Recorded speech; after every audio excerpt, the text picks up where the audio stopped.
Every year, FIFA shows a little more of its true colors. And every year, it becomes harder to pretend this is just about football. It turns out FIFA is everything wrong with society.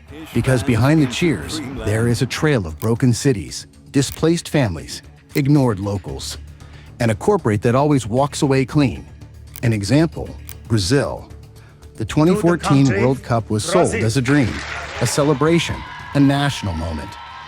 But for many in Rio, it became something else. People were pushed out.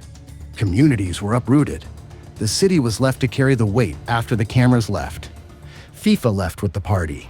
The city was left with the mess. Then came Russia in 2018, a controversial selection from the start. Crimea had been annexed. Tensions were rising. War was looming. And still, the decision moved forward. FIFA kept going. As if politics, conflict, and danger were just background noise. Here comes Qatar in 2022. This is where the story turns darker. The selection was hit with bribery accusations. The heat was extreme and athlete safety was a real concern.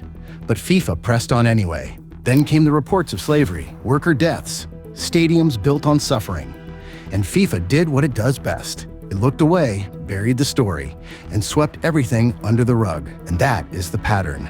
Not an accident, not a mistake. A system that takes from cities, takes from workers, takes from fans, then leaves behind debt, damage, and silence. And just when you think it cannot get worse, 2026 raises the stakes again. In Mexico City, Mexico, June 2026, the same story we've seen play out before.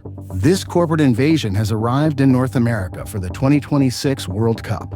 And it is even worse. It is a $13 billion corporate takeover overriding local legal systems. Workers are physically taping over city landmarks. Historic stadiums are being stripped of their actual names. From the stadium countdown clocks to banning favorite fan traditions. This enterprise invasion dictates what you can wear, drink, and say. The control, the money, the rules, the image management. The way FIFA has abandoned every principle it claims to stand for. It is no longer a festival of football anymore. It's more like a mafia than a sports organization. And the only winners are FIFA. Let's take a look at ticket pricing controversial. What do you think of the ticket prices? They're rubbish. Fans are furious about the 2026 World Cup. They are calling the new ticket prices a betrayal of the sport. Many say the high costs destroy the spirit of the tournament. Regular supporters are being priced out of the games. Traveling between 3 huge countries is already very expensive. High ticket prices make the trip impossible for many. The average person to be able to go to venues, sports venues, concerts, without getting gouged. People are also angry about FIFA's dynamic pricing. This model makes ticket costs change constantly. Fans say the system is unfair and unpredictable. Group leaders warn that stadium atmospheres will suffer. Only wealthy people and big companies will afford the best seats. Fan groups in Europe called the prices scandalous. Others called the costs an absurd insult to loyal supporters. Reporters say people experienced massive sticker shock. Watching just a few games can cost thousands of dollars. That is before you even pay for flights or hotels. FIFA advertised cheap $60 tickets. But fans quickly realized those cheap seats were almost impossible to find. Many felt misled by the initial announcement. After the massive public outcry, FIFA changed its plans. They added more $60 tickets through national football groups. However, fan organizations say this is not enough. Only a tiny percentage of tickets will actually cost $60. Most regular fans will still face massive bills. The mood ahead of the tournament is not exciting. Instead, fans feel frustrated, angry, and let down. A few people are happy about the cheaper ticket option. But most fans agree on one thing. These prices threaten the idea that football belongs to everyone. FIFA brought in strict rules for its clean venues. And because of that, iconic stadium names disappeared. MetLife Stadium became New York, New Jersey Stadium. SoFi Stadium became Los Angeles Stadium. Real names were erased just to make room for sponsors. The cleanup was massive. In Houston, the local committee spent over $1 million just washing one stadium.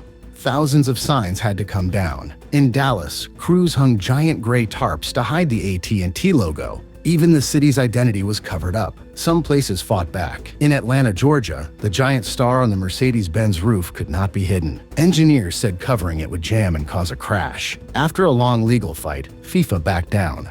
The star stayed visible. That is the real power here. Local deals get crushed. Global brands get protected. If a small local logo appears on screen, FIFA calls it ambush marketing. FIFA has filed charges against the organizers of the ambush marketing stunt. But only the biggest sponsors are allowed to be seen. FIFA even draws a 2.5-kilometer huge clean zone around every stadium. Inside that zone, unapproved ads and merchandise are banned. Only paid partners are allowed to exist. It does not stop there. Fans are also controlled. Security can remove clothes, flags, or items with outside brands.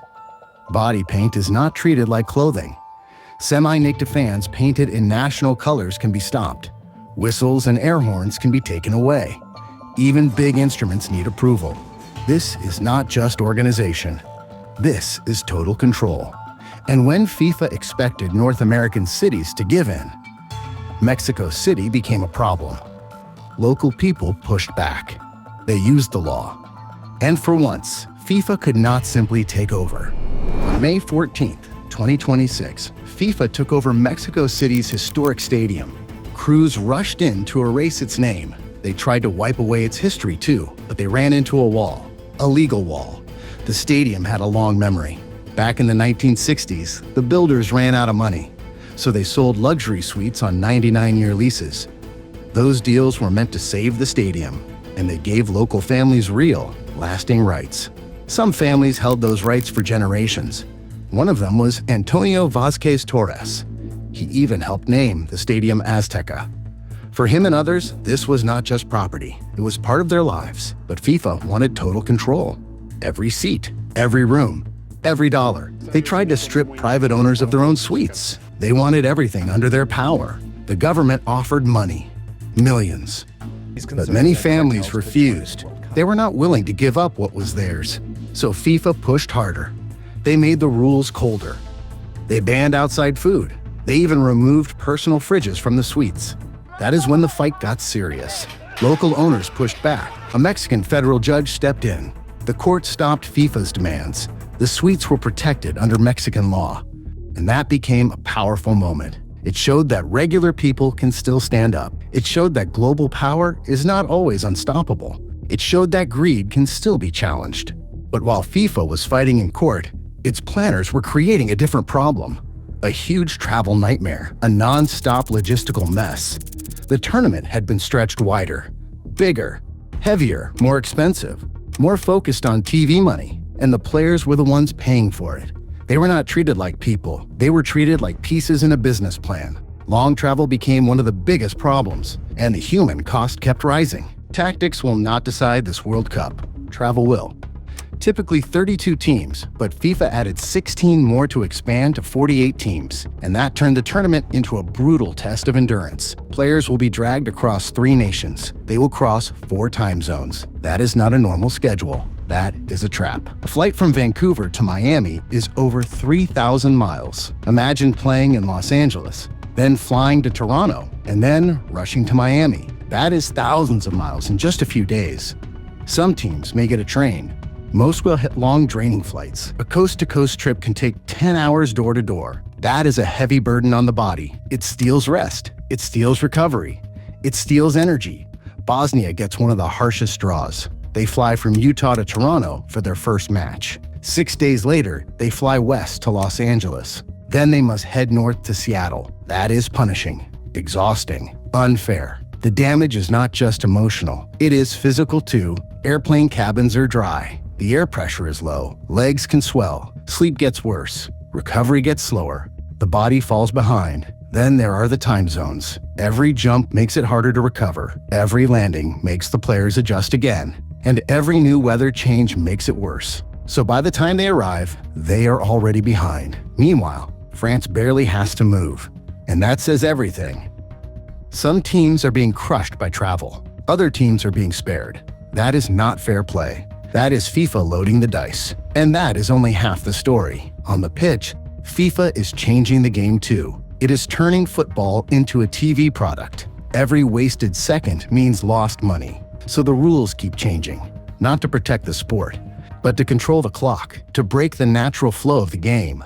The clock no longer just tells time, it controls the game. And that is the real danger. Corporate control does not stop at the stadium walls. It goes onto the grass. Before, the World Cup used a simple referee watch. Players could wave to fans. They could waste time without real trouble. That relaxed style is gone. Now, the rules are harsh. The clock is watched closely. Punishments are quick.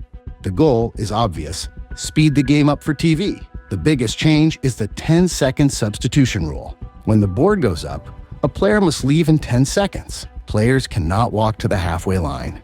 They must exit at the nearest edge right now. If they miss that tiny window, the result is brutal. The new player cannot enter the pitch. They must wait on the sideline for a full minute. Even then, they can only enter when the ball goes out. That means their team plays with one player less. This rule hit hard on May 31st, 2026.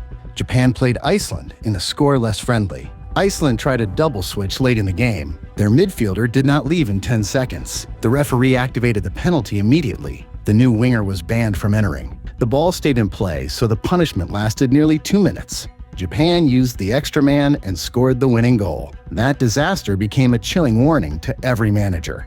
Now, referees count down with visible hand signals. If a player stalls on a throw-in, the referee counts 5 seconds. When time runs out, the ball is taken and given to the other team. For goal kicks, the rule is even harsher. If a goalkeeper delays 5 seconds, the kick is canceled. The other team gets a free corner kick right away.